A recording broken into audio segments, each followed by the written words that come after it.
Assalamualaikum, salam sejahtera, Captain Rais, and welcome back to Lemak to Lean.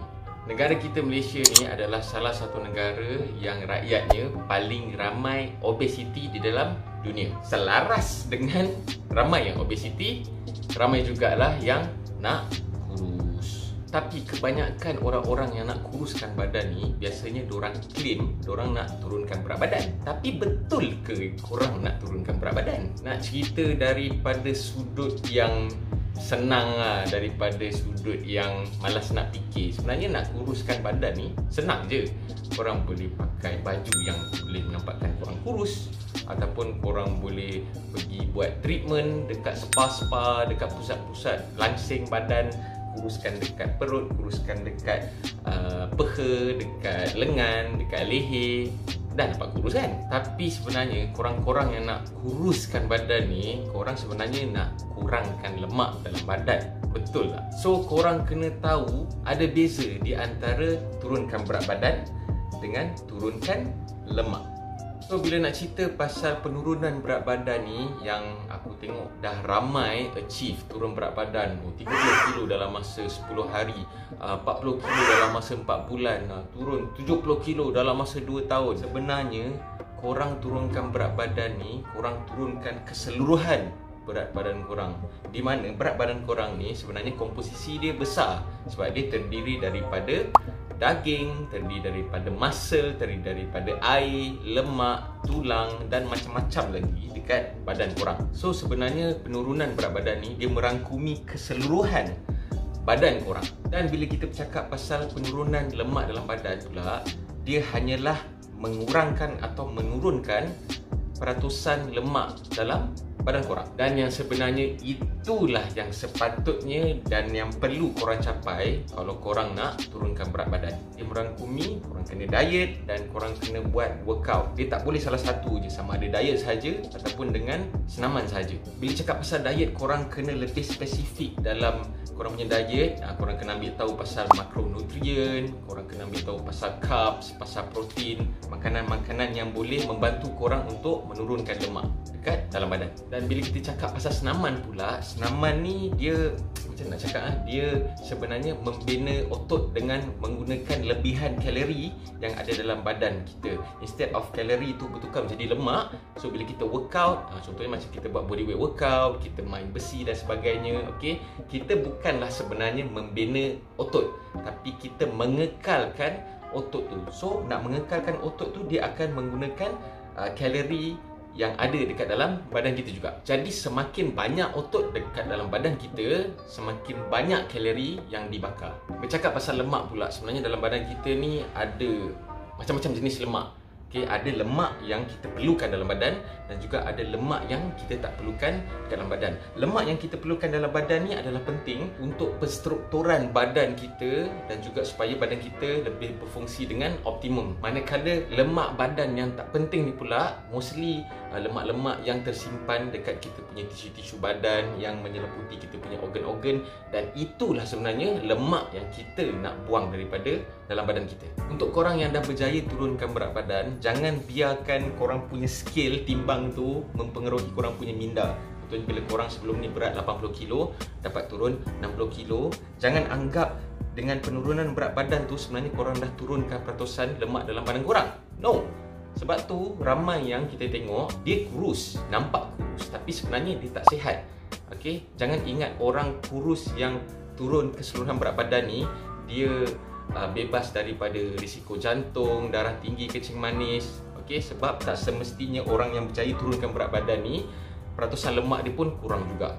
Okey, dia masih terdedah dengan risiko-risiko penyakit yang berbahaya ni. Jadi macam mana nak ukur peratusan lemak dekat dalam badan ni? Secara umumnya yang aku tahu, dia ada 3 cara.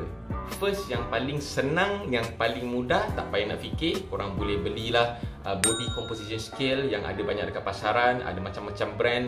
So korang belilah brand yang elok sikit supaya dapat bagi bacaan yang dia tak lari sangat lah. Satu lagi cara adalah dengan menggunakan fat body calculator, di mana korang ukur lilit korang punya tengkuk, ukur lilit korang punya pinggang dan masukkan korang punya data dekat korang boleh Google, just type body fat calculator, korang boleh masukkan data dekat dalam tu. Dan yang terakhir sekali adalah dengan menggunakan skin caliper. Skin caliper ni dia ada jual, okey. Dia kita hanya kepit kita punya kulit macam ni, okey, dan dia ada bacaan-bacaan dia. So dia ada graf dia. So korang boleh tengoklah. Tapi daripada aku punya pengalaman, yang paling menghampiri bacaan yang paling tepat sekali adalah dengan menggunakan body fat calculator, di mana dia punya ralat dia lagi sikit, sebab dia straight away dia akan kira berdasarkan dengan kita punya berat badan, kita punya umur dan juga kita punya tinggi. Apakah kaedah terbaik nak mengurangkan lemak dekat dalam badan? Aku gunakan bahasa yang senang korang faham lah, okay? Tak payah nak spesifik, nak saintifik sangat. Kita bukan dalam kelas sains. Kita kena ambil carbs ataupun sedikit kalori yang mana ia digunakan sebagai tenaga untuk kita buang kita punya lemak. Dan salah satu cara yang paling simple adalah dengan buat cardio lah. Bila kita nak buat cardio, kita kena ada energi dekat dalam badan. So energi tu adalah carbs ataupun kalori. So kita kena ambil juga sedikit dan kita belanjakan kita punya kalori dan carbs tu untuk proses pembakaran lemak dekat dalam badan kita. Dan juga korang still kena buat exercise untuk menaikkan korang punya otot. Bila cakap pasal nak naikkan otot ni, tak semestinya korang kena kelihatan besar ataupun macam bodybuilder. Itu dunia lain. Macam dunia aku sekadar nak sihat dan fizik nampak cantik lah. So bila kita mengekalkan atau kita besarkan sikit kita punya otot ni, secara tak langsung dia akan memakan ruang-ruang yang sebelum ni dipenuhi oleh lemak. Itulah bermaksud juga badan yang lean. Kurang lemak, otot kekal. Dan juga korang jangan terpedaya bila korang tengah buat proses nak penurunan korang punya lemak tu. Jangan terpedaya dengan bacaan timbang yang korang ada dekat rumah tu. Sebab bila proses kita nak turunkan lemak ni, bacaan berat badan dia akan nampak perbezaan dia sikit je. Maybe 1 ke 2 kilo dalam masa seminggu. Jangan sedih, jangan terpedaya, jangan hilang korang punya fokus dan moral. Sebab apa? Bayangkan ini adalah korang punya badan. Nampak tak aku tunjuk contoh? Okey, contohlah sekarang ni, ini lemak lemak korang tinggi. Muscle dia macam ni. So, keseluruhan ni adalah korang punya berat badan. So, bila korang dalam proses penurunan korang punya lemak, okey, lemak akan turun dan juga korang punya muscle akan naik dan menyebabkan korang punya berat badan tu dia tak berubah sangat. Sebab otot ni mengekalkan korang punya berat badan juga. Dan jangan harapkan yang proses nak penurunan lemak ni sangat mudah. Sebab selama ni dah bertahun-tahun korang makan tak apa-apa, korang exercise pun jarang-jarang, makan tak jaga. So korang dah kumpul lemak tu, dah simpan baik punya dekat dalam korang punya badan. Apa semua dah cantik. Dia dah duduk selesa dekat situ. Tiba-tiba satu hari korang nak buang, memang akan ambil masa sikit. Tambah-tambah lagi visceral fat. Okay, so dengan program lemak to lean, korang akan didedahkan dengan cara yang paling efektif dan cara yang paling cepat. Sebenarnya nak turunkan berat badan ni dia ada satu circle.